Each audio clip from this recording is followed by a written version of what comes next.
Welcome to another edition of Bleav in Giants. Bob Papa, two-time Super Bowl champion Carl Banks. First installment of 2025 as we do our final preview of a game for 2024. And Carl, the Giants are going to put this season to bed. They can't put it to bed fast enough, obviously, with 3 wins on the resume. Trying to do something to make sure that they've never done before. They don't want to do it. Go winless in the division. They've never done that before.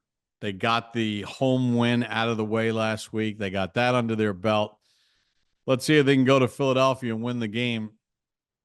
They're going to try to win the game. Hate to say it. They're going to try to win the game. And there's always something to play for if you're on the football field. If you're a player and you're a coach, there's always something to play for. I understand people's frustrations, but these kids are playing for something. Coaches are coaching for something. Just like you said, they don't want to be the team that went winless in the division, right? Because that's just another talking point for people to say this is why they aren't good. They can't even beat anybody in the division. So they want to win this game. They're going to play to win this game. There's not a lot we can talk about, Bob, with, the Eagles are going to play who they're going to play. But I'm going to take a minute, if you don't mind, to explain to people my position on why these types of wins count. And I know people are saying, well, in past years, they haven't counted. Every year it's the same old nonsense. When you take a minute, and you guys can go back, since Malik Nabers has been on this roster, since Brian Burns has been on this roster, since Jermaine Illuminor has been on this roster, John Runyon, these guys don't take to losing. They're in a losing season. They were in a spiral. But these kids are the change agents. These are the ones that are going to lead this team into the future. And I'd rather have guys who hate losing, who don't want to lose any games, much less when the season is over with. They want to put on film wins. They want to put on the record box wins, regardless of how you guys feel. And I understand how you feel and why you feel the way you do. I'm telling you that these players are approaching this differently. And you can give me all the scenarios about, this team tanked or they're sitting this guy. Players have a say-so also. If a player is healthy enough to play, he wants to play, right? So you can say, well, they can, just say he's nursing a hamstring. Yeah, again, I'm going to say this. It's going to be misconstrued, but be grateful that you have players who want to go out there and play to win. Not because they have a bad record, but be grateful you've got that type of player. You got a guy like Brian Burns who's fighting through a groin, Malik Nabers fighting through a groin. Be grateful that you have. Those are the makings. These are the pieces, folks, that will make your team a tough-minded team. And dare I say, it helps build your culture. And I can tell you, see, people say, well, Carl, you played a long time ago. I've been around this league a long time, right? I've been a part of 2 culture changes. One, when the Giants were, 2-12-1? Another one, I went into Cleveland, and people said, well, you need talent. Talent changes your culture. Go look at the Cleveland Browns roster when Ozzie Newsome was there, when I was there. They were stacked. They were stacked. Couldn't win, didn't know how to win. So talent ain't all about your culture. You need people with winning mindsets to change your culture. And when you have winning mindsets, other people adapt to that because that's the standard. It's no longer the exception. It becomes the standard. And that's what those guys are going to be. I'm not looking back. I'm forward looking, right? So I'm telling you from experience, and we can have this debate anytime you want, but the game hasn't changed. what it takes to win in the NFL doesn't change. Do you need a quarterback to win in the NFL? You absolutely do. Your team's going to get a quarterback. Did they miss out on the opportunity to draft the first guy in the draft? They earned the right to miss it. So players play to win. They will get good players, just like they got this past draft, and they're going to continue to build. They're going to stack, because the mentality of the guys that are new to this team are the change agents for the future. And again, you guys only know what you've seen, what you've experienced for the last 10 years, right? So I get it, but I can give you some insight into how these things turn around. It turns around with players that do not like losing, that burns them up when they lose. Those are the guys I just listed. Those are those guys that are going to change your team around. Somebody's got to win the game on Sunday. Yeah. Right. And yeah, it doesn't matter if it's Tanner McKee out there who's going to be trying to prove to the Eagles that he could be their backup quarterback next year, or whatever the case is. I don't know. But at some point, somebody's going to win the game on Sunday. Mm-hmm. And I know for a fact that the Philadelphia Eagles backups are going to try to win the game. Yeah. And the Giants players that are out there are going to try to win the game. And let's say even Malik Nabers doesn't play, right? Or whomever. Mm-hmm. If you don't think that Jalen Hyatt's going to want to make a statement if he gets a chance, or if Isaiah Hodgins is elevated from the practice squad. So, like, everybody's going to go out there and compete. And really it comes down to how the Giants draft moving forward. If you draft well and the first two drafts were not good, then you're going to continue in this cycle. If you draft better and it looks more like this year's draft class, you got a fighting chance. Yep. And think about this. People will sit and tell you that they don't need to win this game either. But then you'll hear within a week, they couldn't beat the Eagles' backups. That would be the narrative going forward. Well, you started your players and they couldn't even beat the Eagles' backups. They're going to play to win. But again, if they can stack talent, like they did this draft, smart free agency, they'll have a fighting chance. And I Bleav wholeheartedly, because they know whoever's in charge knows that you need a quarterback. If he ain't in the draft, you can get your quarterback that can play. And I think they'll do whatever is necessary to get a quarterback and get good quarterback play. Take the name off the jersey. You need quarterback play. You need good quarterback play more so than you need a name on the back of the jersey. We have no idea who that'll be. We have no idea about any. It's all speculative. And we don't even know what decision ownership's going to make when the season ends as far as what direction they're going to head in. That's for, other guys to debate on their podcasts and yell at each other back and forth about who's going to be there or not. Let's talk about some individuals, Carl. Sure. Because what do we want to see more of? Listen, I like watching some of these young defensive linemen. This Chapman has been a really nice story, making the team as an undrafted free agent. Is he part of a piece of your puzzle moving forward? Kudos to Dexter Lawrence for making it to the Pro Bowl. I'm really bummed that Dexter didn't get to double-digit sacks. He he hit a wall, went a bunch of games without getting a sack, and then he got hurt.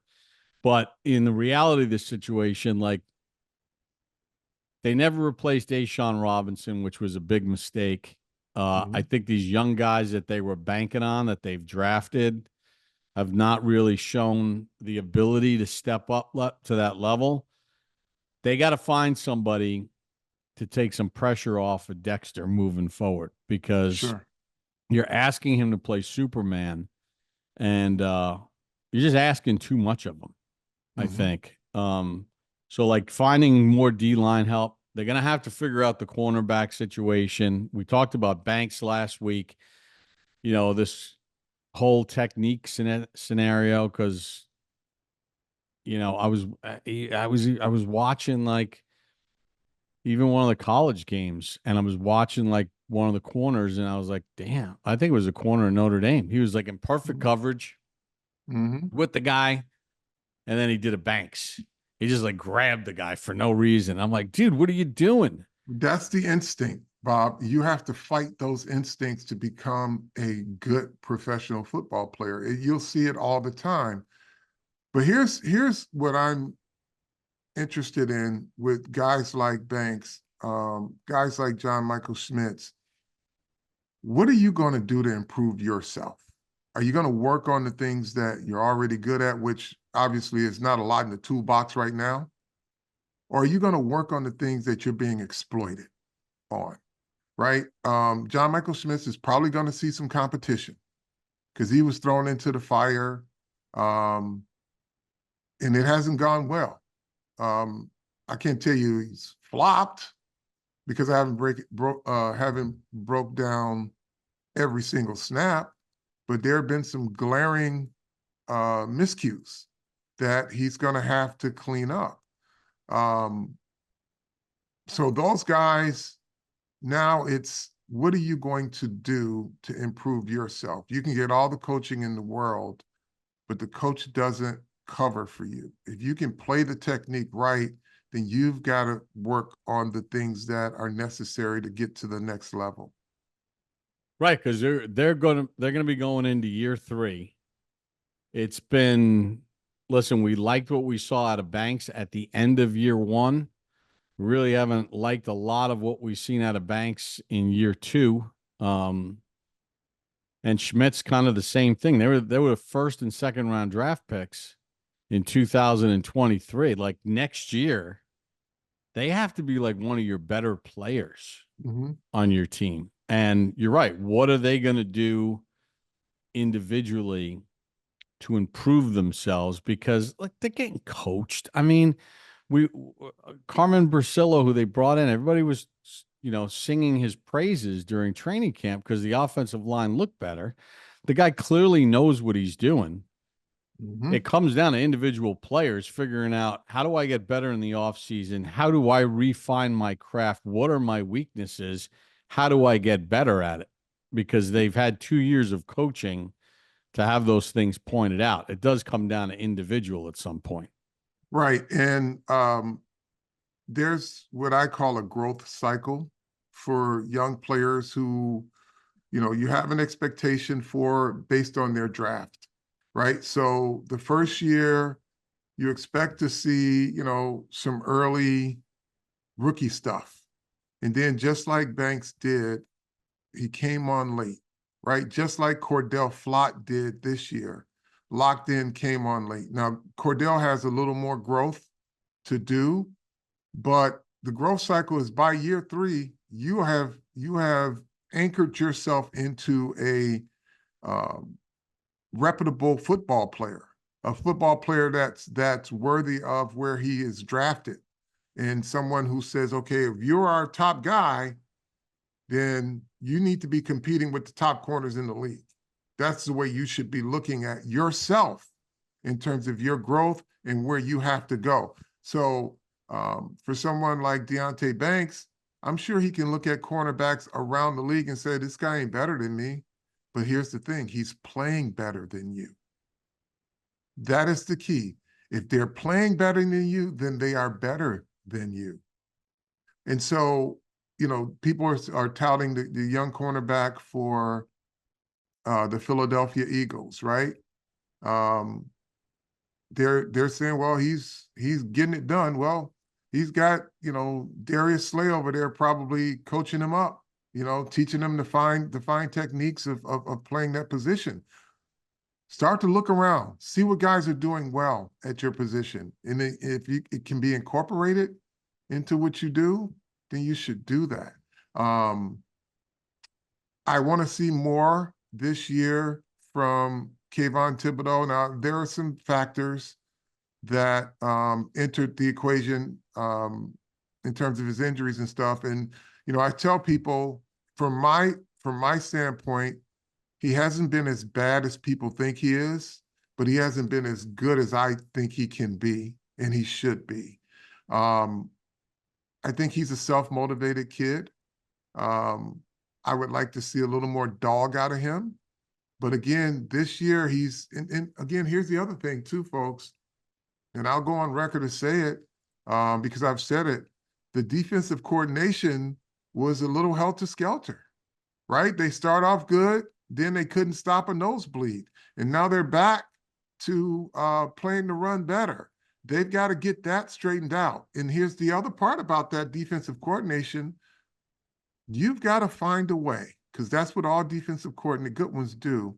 Find a way to make sure your best players can be put in position to excel. It's not about your system. Your system is only as good as the players that are playing in it. You have to adjust that system so that these players, like a Bobby Okereke, can excel. You've got to get Kayvon Thibodeau going. He's on your roster. You can't get rid of him. You can't go to the head coach and say, I hate him because he's too talented and they drafted him too high. You got to figure out how to get him going, right? Do the things. And yes, everybody benefits from scheme. Kayvon Thibodeau was a double-digit sack leader on the team last year. Not close to that this year. Different scheme. Wink schemed him up. Made use of his abilities. You got to find ways to do those things. Yeah, I mean, and then it becomes, listen, it's the ultimate team game. So if you can't stop the run and your offense is averaging less than 2 touchdowns a game, you're always playing from behind. Sure. And you can't stop the run. And then it's non-passing situations and you don't score any points. Like it just kind of all goes into one big blob of nothing, right? Mm-hmm. If you're not proficient and complementary as a football team, which clearly they weren't, because there were some games where they played some pretty good defense. Mm-hmm.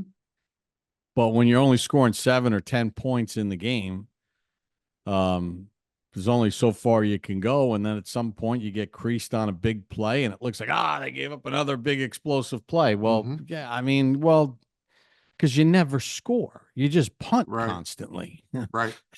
So there's a lot of factors that go into it. Look, this is a game that from a Giants fan standpoint, look, we got to go down to Philadelphia. We get 7 opportunities to do a broadcast every year. We love doing it. We love the game. We love the interaction. Gonna miss it dramatically. Jealous of the other. I don't know about you. I'm jealous of Merrill Reese and Mike Quick because they got a game next week at home against either Green Bay or Washington. And jealous of all these other broadcast teams that are going to get to go do the postseason, because that's the exciting part, man. You want to build toward that. It's been a long time. Well, working extra weeks. Yeah. Yeah. I mean, two years ago, we got a chance to do it. I mean, how much fun was that? Yeah. Like, it's a blast. It's fun for everybody. It's fun for the fans. It's fun for the players, coaches, everybody. And that's when hope floats, right? That's when you get into the playoffs, then you start to think, what could be? Could we go to the next one? Who are we going to play if we win this game? That's the feeling that Giant fans want to recapture and to kind of make it a constant thing, be in contention. And that's, I don't fault any Giants fan for that because they haven't felt that. It's been a long time. And so I don't 20 fault years. them. Yeah. I don't fault them for that. But just from a playoff standpoint, like if you can get your team on track and just be in contention for the playoffs every year, then fans are a little different. Their critiques and their encouragement is a little different because now you just try to figure out how you get a team good enough to get to the next phase. And then you'll know when your team is ready to compete for a Super Bowl. But you want to be able to compete for your division, right? You want to be a team that's just not a doormat for your division. Yeah, listen, I sometimes I go back and I look back and I think about like '05, '06, '07, '08. You know, they had a good team in 10. They won the Super Bowl in 11. They pissed away an opportunity in 12. And I think about Steve Smith, the wide receiver. I think about Kenny Phillips, the safety. I think about Terrell Thomas, like some players that Jerry Reese drafted that were going to lead to the next Mm-hmm. phase as some of the Super Bowl guys kind of retired. Mm-hmm. And, just the failure to identify offensive linemen and their inability, like the Giants with Eli should have been, I'm not saying go to the Super Bowl every year or conference championship, Should have been in but playoffs every year. should have been in the playoffs pretty much every year, just like Roethlisberger was, like Breeze was. You know, when Mm-hmm. Eli Manning got handed that second Super Bowl MVP, he was 32. Like that was like there was still great football ahead of him. Those Mm-hmm. injuries I mentioned, and then just an inability to identify offensive linemen has kind of created this cycle now where, you're sitting here all these years later and you're just kind of clinging to like, can we get back to being consistently in contention? That's all you Well, really want. it starts inside, Bob. I think they have on the perimeter and in the backfield um, good players. Tyrone Tracy, um, Singletary's a good player. You have a plethora of wide receivers. It really starts with the offensive line and good quarterback play. Guys, I take the name off the jersey because it could be anybody. It could be a draft choice if they so desire to do that. But it takes good quarterback play, and good quarterback play goes hand in hand with offensive line play as well. So, and we saw that, and I know a lot of people don't think a lot of Drew Lock, but that's what good quarterback play will do. You can see the head coach, Brian Dable, can scheme guys open.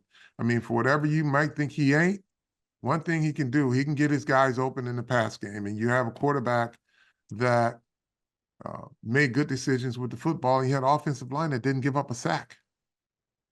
See how all that goes together, right? So you need good quarterback play. I know, from a fan perspective, you want a name, right?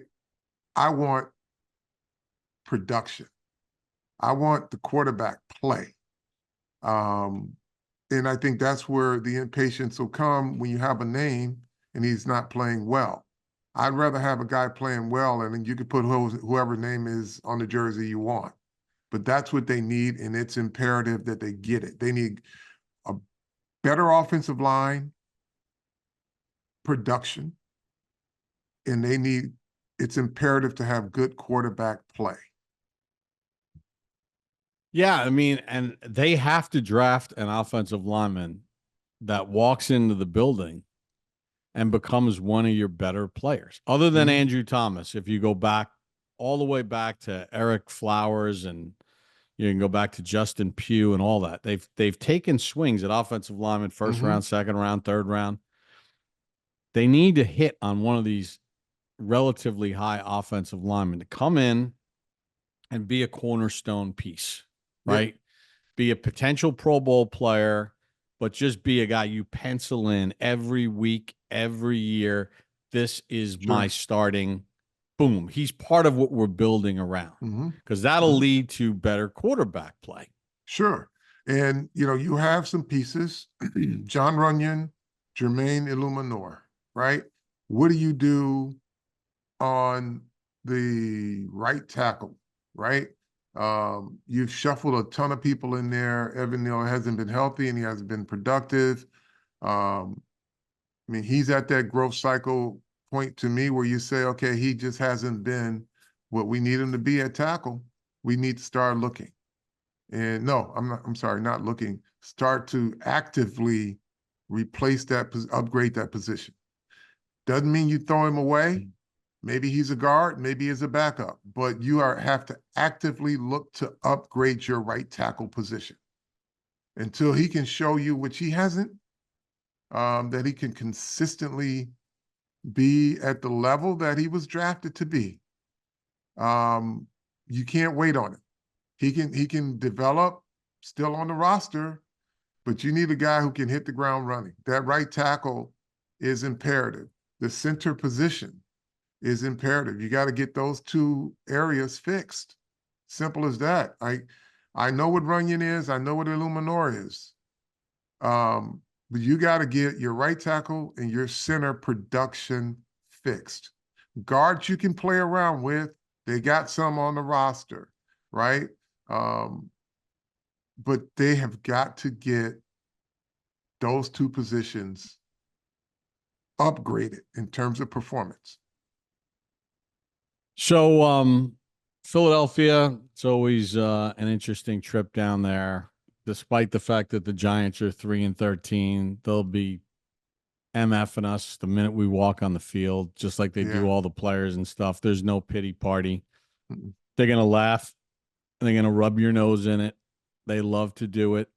It's just part of going to play in Philadelphia. And they're going to laugh their tails off if you don't win this game and they played their backups.